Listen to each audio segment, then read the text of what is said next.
I'm Brad with Unwired View.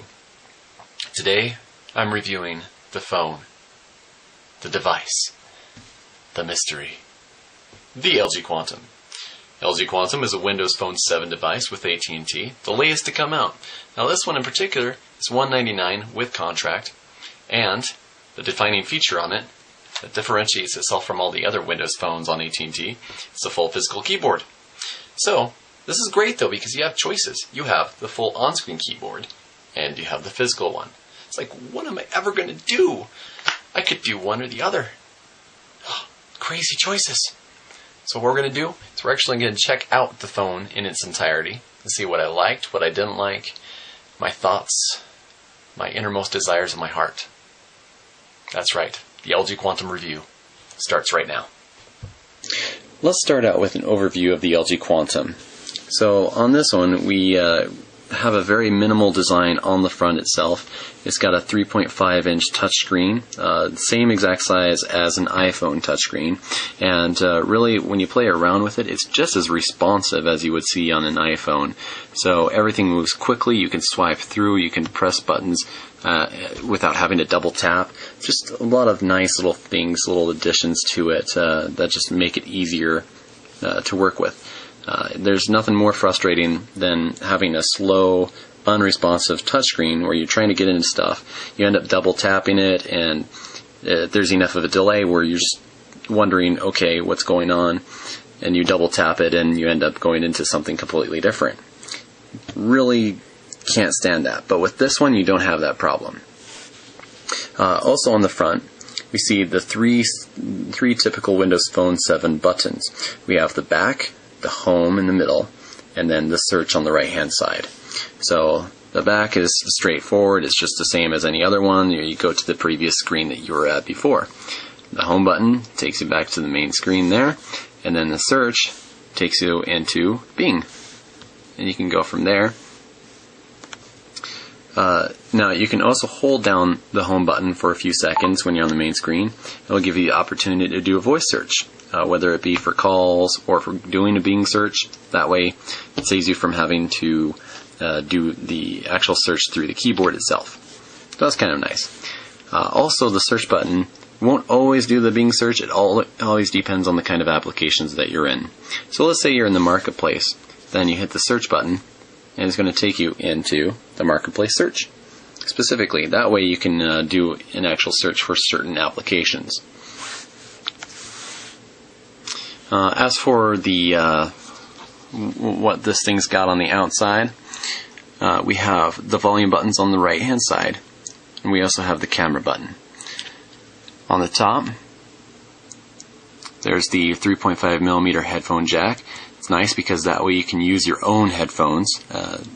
Certainly you can use the ones that are supplied in the box if you want, but if you have your really nice headphones with you, you might as well use those.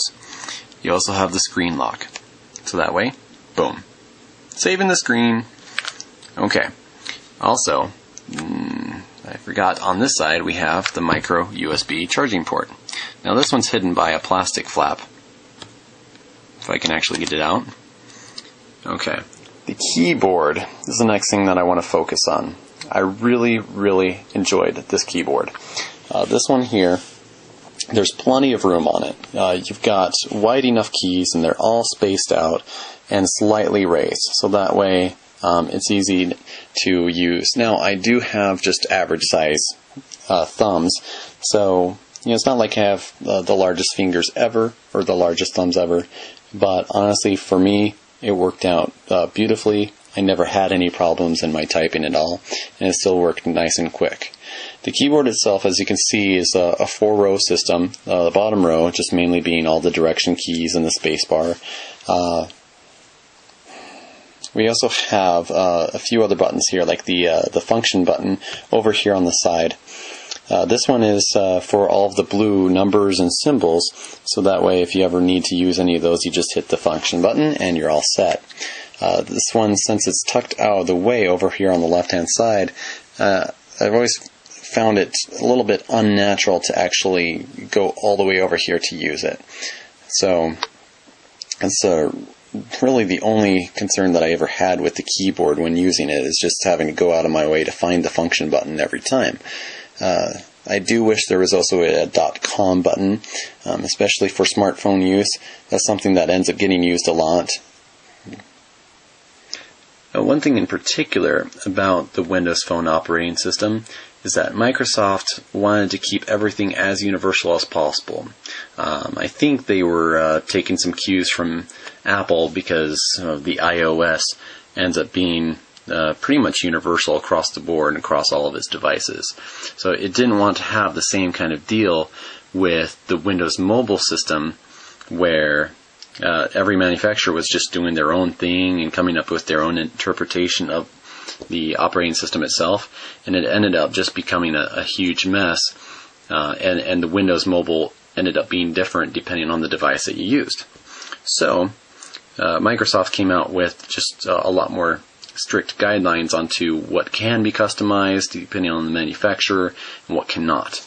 So one of the things that can be customized is the marketplace. So going into the marketplace itself, we can find that there are a few apps that are specific to LG.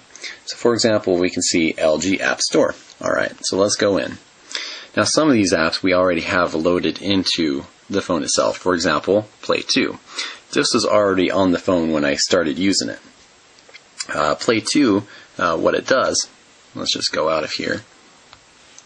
So what it does is it actually allows wireless streaming. So whether it be to your PC or to your Xbox 360, or if you have some other device that you want to connect to, say you just want to connect it to your TV and you have a certain DLNA compatible box, you can certainly hook this up wirelessly to that and be able to stream all of your media from the LG Quantum to any of these other devices. So that's really nice, and even gives you a little how-to setup option.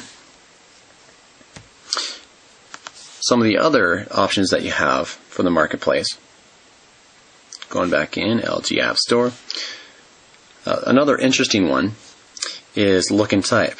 I think this was inspired by the story of the girl who was texting and walking and not really looking where she went, and she ended up falling down through a pothole. Or, excuse me, a manhole. Pothole. Yeah, a manhole.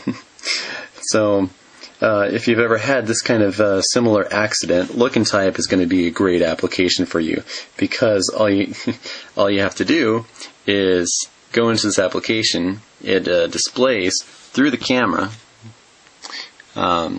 exactly where you're walking, so you can actually have the keyboard on top of the camera application, basically. And so you're typing and looking exactly where you're walking at. Very handy to have, so that way if you come across a manhole, then you'll be able to walk around it. We have a few other ones, like the toolbox. I already got the toolbox in here, so let's go in and find it. This is just an assortment of a whole bunch of different tools. A level, a flashlight, calculator, unit converters, the usuals. So these are just nice to have on the side just in case. And interestingly enough, that this is an LG only application, this is the kind of stuff that you would see available on most other operating systems, and pretty much across the board. So it's kind of interesting that this one's just exclusive to LG. Also going back in, we see stuff like the panorama shot. This is really nice to have just because this will help you take 360-degree shots of whatever cool scenery you're looking at. So this is just a special app you can go into. And there's a few other ones that you can look at. But it is nice that LG has the ability to come out with its own exclusive apps to give it its own little extra perk or benefit of going with LG Windows Phone versus Samsung or HTC or Dell. So just nice to give that a little bit of an extra competitive edge. Let me address the most important part of the phone, and that is the actual performance of the phone itself. I'm talking the phone quality, the battery life, and all of that. First, let's tackle the battery life. As you can tell here, it's down to about 15 to 20% battery right now. I know it's a little bit above 15% because I haven't seen the little pop-up window that says, hey, you're getting really low on your battery. So we know we're getting pretty close to it. But the most important part about all this is that I've been using it all day for my texting, my calling, my emails. I've done some tweeting, I've done some Facebook. So I've used it just rather normal. I haven't really been skipping anything today. I started a full charge at 9 o'clock this morning. Now it's 1 o'clock the next morning, and just looking at the battery, like I was saying before, it's only about 20% right now, but the fact that it's lasted the entire day like this is really nice to have. With the iPhone and many of the Android phones that I've worked with in the past, the battery life is, you're lucky to get to around 9 or 10 o'clock at night before you have to charge it up again.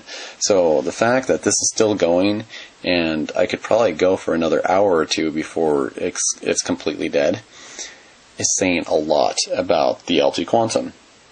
I'm really, really happy about that. The other thing about it is the cell phone quality on this.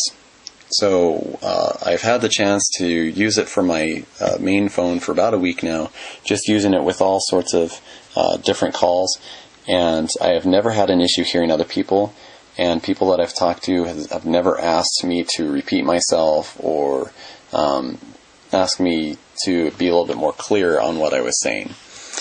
So in terms of overall voice quality, it's been very good. Speakerphone has been loud, no problems there. So overall, those most important parts to me, being the audio quality and the battery life, the LG Quantum gets high marks on. Also, I never had any drop calls when I was using it.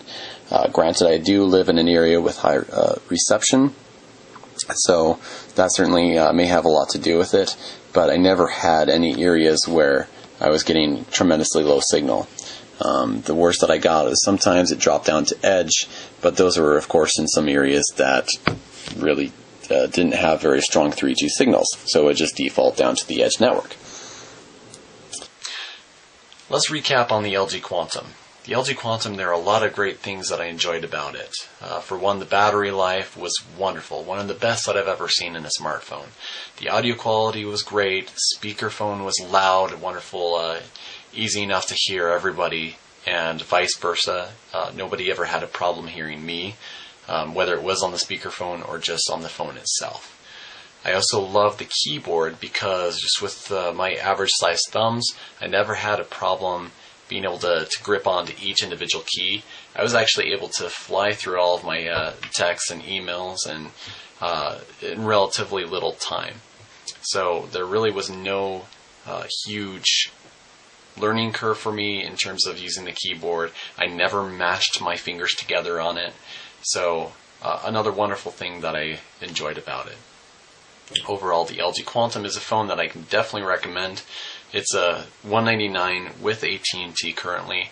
During the holiday season, there is a buy one get one deal going on, so be sure to get more details on that with any AT&T representative.